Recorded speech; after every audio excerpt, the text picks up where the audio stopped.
नमस्कार दोस्तों, आज हम लोग ईवीएस के 30 क्वेश्चंस सॉल्व करते हैं। और ये क्वेश्चंस जो हैं ये हमारे यूपी टेट, सी टेट इन सभी के बेसिस पे बहुत ही इम्पॉर्टेंट क्वेश्चंस हैं। और ये क्वेश्चन पिछले कई सारे पेपर में भी आ चुके हैं। यूपी टेट और सी टेट, आपका एच टेट है, पंजाब टेट है, इधर बिहार टेट है, रेट में बहुत सारे जगहों पे ये क्वेश्चंस पूछे जा चुके हैं। तो ये क्वेश्चंस एग्ज़ाम के बेसिस पे बहुत ही इम्पॉर्टेंट है। एक बार आप इनका रिवीजन कर लेते हैं, हम और आप मिलके। और चलिए क्वेश्चन स्टार्ट करते हैं। क्वेश्चन नंबर पहला हमारा है, निम्न में से कौन सी अंतर्राष्ट्रीय संस्था पूरे विश्व में पर्यावरण सुरक्षा की देखभाल करती है? संस्था इसमें से पूछा है, कौन सी संस्था है जो पूरे विश्व में जो है पर्यावरण सुरक्षा की देखभाल करती है?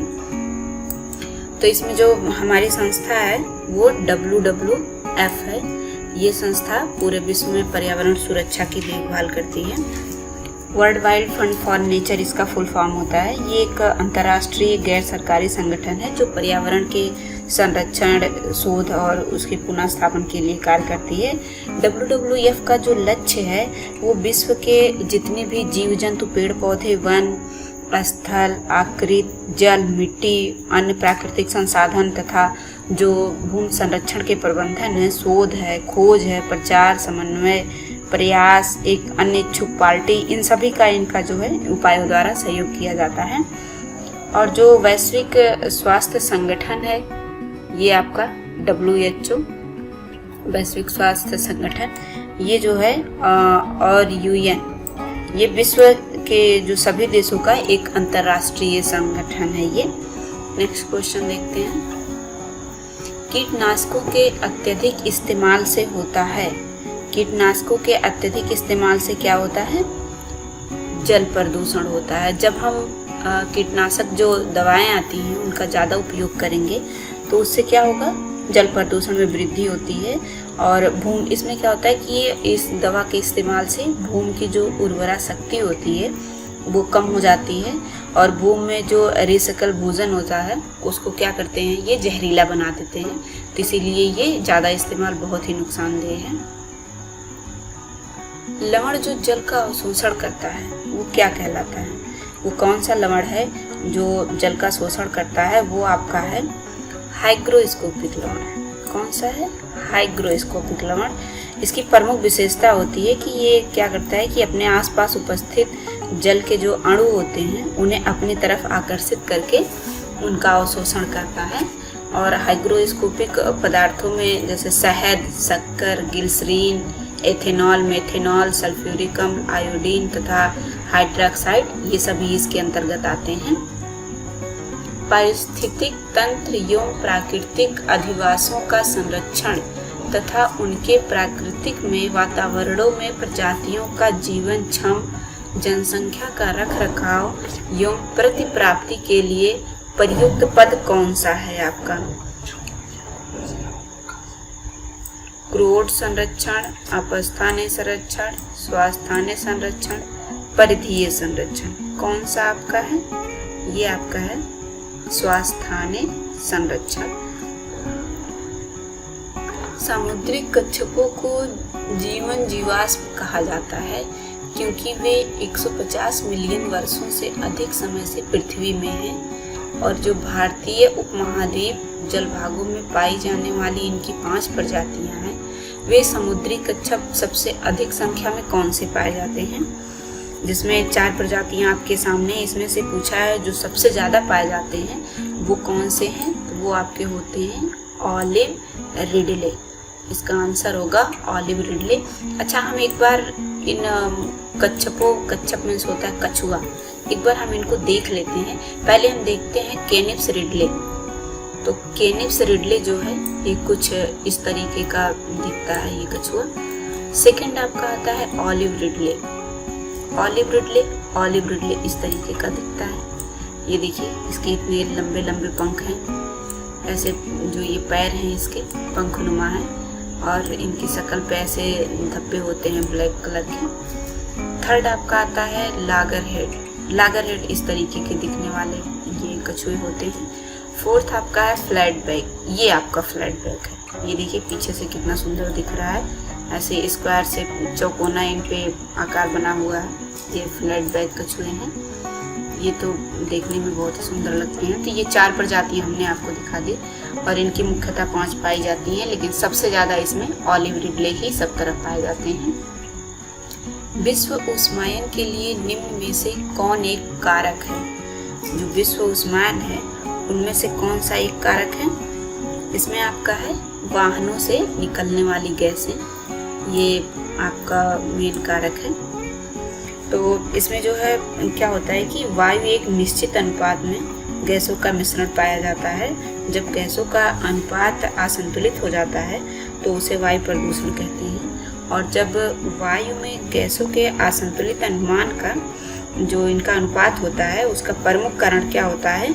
वाहनों के इंजनों के दहन से जो अत्यधिक मात्रा में गैसों का उत्सर्जन होता है उसे ही माना जाता है विश्व ऊष्मायन। धातु में परस्तर किसे कहते हैं? धातु में परस्तर कौन सा आपका होता है? वो आपका होता है अयस्क। तो आपका राइट आंसर क्या हो जाएगा? आपका राइट आंसर होगा अयस्क। अयस्क जो है ये धातु में परस्तर होता है। अयस्क के विभिन्न प्रकार के धातुओं की प्रजातियां होती हैं। अयस्क जो है वो विभिन्न प्रकार की प्रजातियों में पाए जाते हैं। पेड़ पौधे प्रदूषण को घटाते हैं क्योंकि वे अवशोषण करते हैं। वो किस चीज का अवशोषण करते हैं? Sulphur dioxide, carbon dioxide, carbon monoxide, nitrogen. पेड़ पौधे किस चीज का अवशोषण करते हैं? तो पेड़ पौधे कार्बन डाइऑक्साइड का अवशोषण करते हैं। ये एक महत्वपूर्ण भूमिका निभाते हैं। और पेड़ पौधे जो है श्वसन और प्रकाश संश्लेषण की क्रिया के द्वारा हानिकारक गैसें जो कार्बन डाइऑक्साइड है इसको अवशोषित करते हैं। भूकंप मापा जाता है। भूकंप किस में मापा जाता है? भूकंप रिक्टर पैमाने पे मापते हैं जिसे हम सिस्मोग्राफ कहते हैं। क्या कहते हैं? सिस्मोग्राफ। इसे जिस यंत्र से नापते हैं उसका नाम होता है सिस्मोग्राफ। जी, इसी सिस्मोग्राफ में आपका क्या होता है? रेक्टल पैमाना लगा होता है जो भूकंप की तीव्रता नापता है। महासागरों में जल स्तर वृद्धि का कारण है। महासागर में जो जल का स्तर बढ़ता जा रहा है उसमें क्या कारण है? जो ध्रुवीय प्रदेश में बर्फ है, ग्लेशियर है, ये क्या है? ये पिघल रहे हैं जिससे जो है जल स्तर बढ़ता जा रहा है। और जो बर्फें जमी हुई हैं, जब पृथ्वी का तापमान बढ़ रहा है जैसे जैसे, वैसे तापमान के बढ़ने से जो पहाड़ और ध्रुवीय प्रदेशों में जमी बर्फें हैं वो पिघल रही हैं जिससे जो क्या है? जल स्तर बढ़ रहा है। वातावरण में अत्यधिक हानिकारक सल्फर मिश्रित गैस कौन सी है? वातावरण में जो सल्फर मिश्रित गैस है वो आपकी है SO2। ये सल्फर गैस ऑक्साइड के रूप में मिलती है, इसे क्या कहते हैं? सल्फर डाइऑक्साइड है। ये हानिकारक होती है। वायु प्रदूषण को कम किया जा सकता है किससे? वायु प्रदूषण को हम वृक्षों के द्वारा कम कर सकते हैं। और जब वायुमंडल में कार्बन डाइऑक्साइड गैस की अत्यधिक वृद्धि होती है तो वायु प्रदूषण को वनीकरण के द्वारा ही कम किया जाता है, जिसे वृक्षों द्वारा या वृक्षारोपण करके आप कम कर सकते हैं। ऑक्सीजन का वायु प्रदूषण, इसमें क्या होता है? वृक्ष क्या करते हैं? कार्बन डाइऑक्साइड का अवशोषण करते हैं और ऑक्सीजन का उत्सर्जन करते हैं जिससे वायु प्रदूषण कम होगा। विश्व पर्यावरण दिवस मनाया जाता है। विश्व पर्यावरण दिवस हमारा 5 जून को मनाया जाता है। इसका मुख्य उद्देश्य होता है पर्यावरण का संरक्षण करना। और इसका जो प्रथम सम्मेलन था वो कहाँ पे हुआ था? स्कॉटलैंड में। कहाँ पे? इसका प्रथम सम्मेलन हुआ था स्कॉटलैंड में। विश्व पर्यावरण दिवस का जो प्रथम सम्मेलन हुआ था वो स्कॉटलैंड में किस सन में हुआ था? 1972 में हुआ था। इसका आयोजन किया गया था। सूर्य की हानिकारक किरणों से पृथ्वी को कौन सा स्तर सुरक्षित रखता है? सूर्य की जो हानिकारक किरणें निकलती हैं उसमें से कौन सा स्तर जो है वो सुरक्षित रखता है?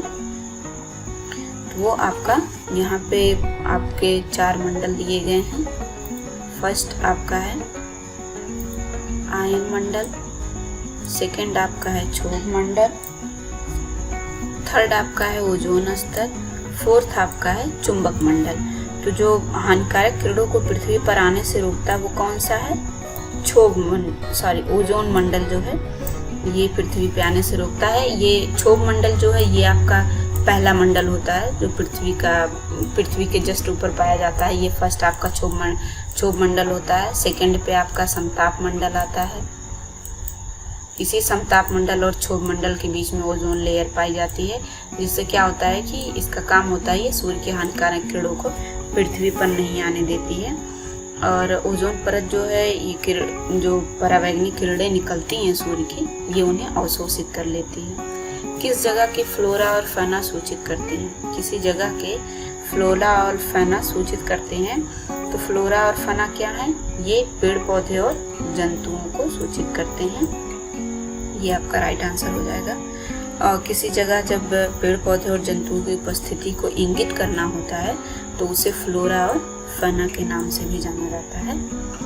पारिस्थितिकी तंत्र का उदाहरण है, पारिस्थितिकी तंत्र का जो उदाहरण है वो आपका तालाब बढ़िया पारिस्थितिकी तंत्र का उदाहरण है, क्योंकि तालाब में जैव और अजैव तत्वों के साथ साथ जो जीव जंतु और पेड़ पौधे इन सभी की उपस्थिति पाई जाती है, इसलिए ये पारिस्थितिकी तंत्र के बहुत अच्छे एग्जाम्पल हैं। कौन जीवीय कारक नहीं है? जीवीय कारक इसमें से कौन नहीं है? तो वो आपका देखिए जीवीय कारक नहीं है पूछा है, तो इसमें से पेड़ पौधे भी जीवी हैं, सूक्ष्म जीव भी जीवी हैं, जंतु भी जीवी हैं। तो जो जीवीय कारक नहीं है वो आपका कौन सा है? परस्तर। तो राइट आंसर आपका क्या हो जाएगा? परस्तर। परस्तर ये एक जीवीय कारक नहीं है। जो ये सभी जीव पारिस्थितिकी तंत्र में एक साथ, बाकी सभी ये सब क्या करते हैं? पारिस्थितिकी तंत्र में एक साथ मिलकर काम करते हैं। अधिकतर पेड़ पौधे पाए जाते हैं। पेड़ पौधे अधिकतर किस मंडल में पाए जाते हैं? तो दोस्तों पेड़ पौधे तो हमारे थल मंडल में ही पाए जाएंगे, क्योंकि यहीं पे मानव जीवन अभी तक जो है वो सुरक्षित है।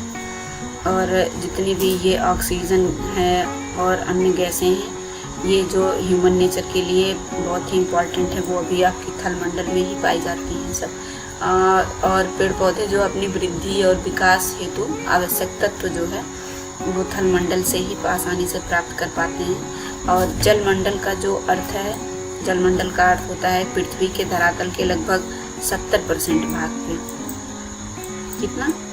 70% भाग पे घेरे हुए जल राशियाँ हैं। इसके अंतर्गत इसमें महासागर हैं, झीलें हैं, नदियाँ हैं, अन्य जलाशय मंडल भी आते हैं।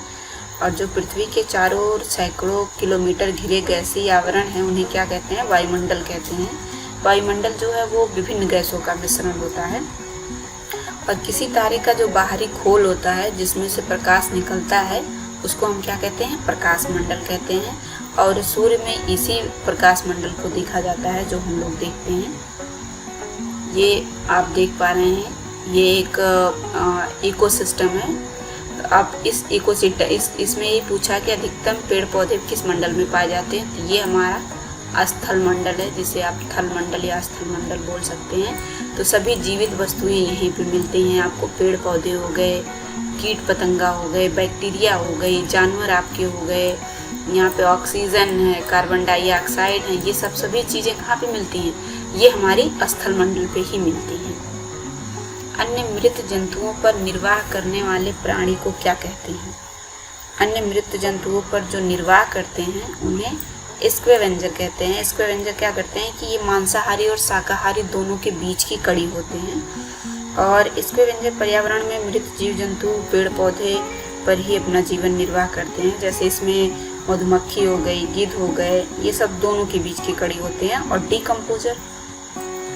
डिकम्पोजर ऐसे जीव होते हैं जो मृत या सड़ने वाले जीवों को तोड़कर प्राकृतिक प्रक्रिया को अंजाम देते हैं, जो दूसरे जीवों पर आश्रित होने को, और जो दूसरे जीवों पर आश्रित होते हैं उन्हें क्या कहते हैं? पैरासाइट कहते हैं। और अपने भोजन में वनस्पति और मांस दोनों को जो खाने वाले जीव होते हैं उन्हें हम ओमनिवोरस कहते हैं। तो मृत जंतुओं पर निर्वाह करने वाले प्राणी कौन से होते हैं? स्क्वेवेंजर होते हैं। सीएनजी संक्षिप्त रूप से क्या है? सीएनजी जो है ये संक्षिप्त रूप से क्या है? ये आपकी कंप्रेस्ड नेचुरल गैस है और ये जो है वाहनों के रूप में वायु प्रदूषण को रोकती है। निम्न में से कौन विश्व उष्मायन का कारण है? विश्व उष्मायन का कारण आपका कौन सा है? वायु प्रदूषण विश्व उष्मायन का कारण है, क्योंकि वायुमंडल में जो बढ़ती कार्बन डाइऑक्साइड गैस है इससे वायु प्रदूषण होता है, जिससे विश्व उष्मायन की समस्या उत्पन्न हो रही है। महासागर पृथ्वी पृष्ठ के अधिकांश जगह आवृत किया हुआ है, जो लगभग कितना % है आपका? महासागर जो घिरा हुआ है ये 2/3% है। जलीय पृथ्वी के जलीय भाग जिन्हें जलमंडल कहते हैं, जिसमें हमारी सागर, नदियाँ, महासागर ये सब शामिल होते हैं। और पृथ्वी के लगभग 3/4 भाग पर जो है जलमंडल स्थित है। 3/4 भाग पर क्या है? जलमंडल स्थित है। और महासागर पृथ्वी के लगभग 2/3 भाग पर फैला हुआ है। ये पूछा है आपका, महासागर पृथ्वी पृष्ठ के अधिकांश जगह, तो ये कितना है? 2/3 भाग पर फैला हुआ है। स्टेलेक्टाइस एवं स्टेलेग्माइट में निक्षेपण होता है। स्टेलेक्टाइस और स्टेलेग्माइट में क्या निक्षेपण होता है? ये पहले तो कैल्शियम कार्बोनेट का इसमें निक्षेपण होता है।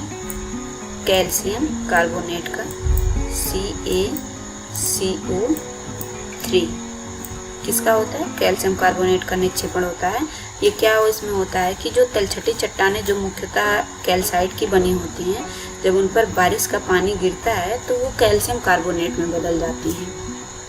निम्न में से कौन वायु प्रदूषण का एक उदाहरण है? वायु प्रदूषण का उदाहरण कौन सा है? वायु प्रदूषण धुआं और कोहरा से भी होता है, वाहनों से निकलने वाली गैसों से भी होता है, जलती हुई लकड़ी और चारकोल से निकलने वाली गैसों से भी होता है। तो इसमें आपका क्या हो जाएगा? उपरोक्त सभी, इन सभी से वायु प्रदूषण होता है। भारत तथा दूसरे देशों में प्रदूषण को रोकने के लिए बनाए गए नियम का प्रयोग होता है। कौन से नियम का प्रयोग होता है जिससे वायु प्रदूषण को रोका जा सकता है? वो आपका नियम क्या है? प्लास्टिक के थैले, जो रोक लगी है वो प्लास्टिक के थैले पे ही लगी है। और प्लास्टिक के थैलों से क्या होता है कि मृदा प्रदूषण में वृद्धि होती है। अतः प्लास्टिक जो है ये पर्यावरण के अनुकूल नहीं है, इसीलिए इन पे रोक लगी हुई है। हवा में उपस्थित ऑक्सीजन का प्रतिशत है। हवा में उपस्थित जो ऑक्सीजन है वो 21% ही है, बाकी 78% जो है, कितना? 78% नाइट्रोजन है और 21% ऑक्सीजन है। 0.003% ये आपकी है कार्बन डाइऑक्साइड और 0.97% जो है इसमें अन्य सभी गैसें आपकी हैं। परम तापक्रम पैमाना कौन सा है? जो परम तापक्रम पैमाना है वो है केल्विन, और इसको के से भी सूचित किया जाता है। केल्विन का शॉर्टकट क्या होता है? के होता है। केल्विन पैमाने के ताप लिखने में डिग्री नहीं लिखी जाती है, जैसे आप कुछ भी एग्जाम्पल ले लेंगे, जैसे आपका 273 केल्विन, केल्विन लिखना तो आप सीधे से के लिख दीजिए, तो ये गलत है। लेकिन तो आपका कैसे लिखा जाएगा? Comma 273 kelvin. प्रकाश संश्लेषण संपादित होता है। प्रकाश संश्लेषण किसमें संपादित होता है? ये सभी हरे पौधों द्वारा होता है, क्योंकि सभी हरे पौधे क्लोरोफिल की उपस्थिति के कारण वायु, जल और सूर्य के प्रकाश की सहायता से अपने लिए भोजन का निर्माण करते हैं। और हरे पौधों को अपने भोजन निर्माण की प्रक्रिया जो है वो प्रकाश संश्लेषण कहलाती है। ध्वनि या ध्वनि प्रदूषण मापा जाता है। ध्वनि या ध्वनि प्रदूषण को किसमें मापते हैं? डेसिबल में मापते हैं। और सामान्यतः एक व्यक्ति जो है वो कितना 70 से 80 डेसिबल तक ही ध्वनि सहन कर सकता है। 70 से 80 डेसिबल से जो अधिक की आवाज़ होती है उससे ध्वनि प्रदूषण होता है। निम्न में से कौन पर्यावरण के लिए हानिकारक है? पर्यावरण के लिए कौन हानिकारक है? प्लास्टिक आपके पर्यावरण के लिए बहुत हानिकारक है, क्योंकि इसका उपयोग करने के बाद इसे गलाया, जलाया या नष्ट नहीं किया जा सकता है और ये हर प्रकार से हानिकारक होती है। इसीलिए पर्यावरण के लिए सबसे हानिकारक क्या है? प्लास्टिक है।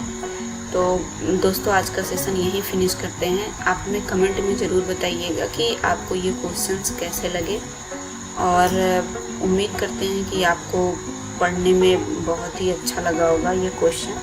तो इसमें से आपने कितना सही और कितना गलत आंसर दिया है ये हमें कमेंट में आप ज़रूर बताइएगा। मिलते हैं आपसे नेक्स्ट पार्ट में। धन्यवाद।